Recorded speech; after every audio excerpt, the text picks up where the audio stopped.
قرآن مجید کی آخری وحی کا نام؟ سورۃ النصر، سورۃ الفیل، سورۃ الکوثر، سورۃ الناس۔ تو درست جواب ہوا سورۃ النصر۔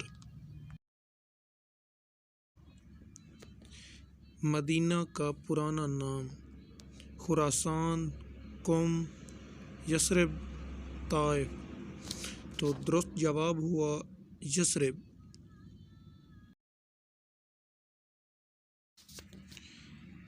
حضرت ختیجہ کہاں مدفن ہیں؟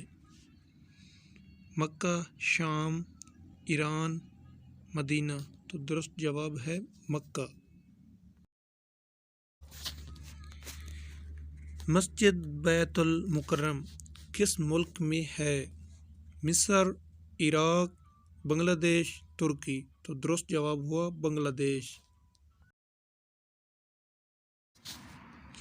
پہلی وحی کس اسلامی ماہ میں نازل ہوئی؟ محرم، رمضان، رجب، شعبان۔ تو درست جواب ہے رمضان۔ مزید ایسی ویڈیو کے لیے ہمارے چینل کو سبسکرائب کریں۔ SMA انٹرٹینمنٹ ولاگز 7 گھنٹی کے نشان پر کلک کریں تاکہ آنے والی ہر ویڈیو آپ تک پہنچ سکے۔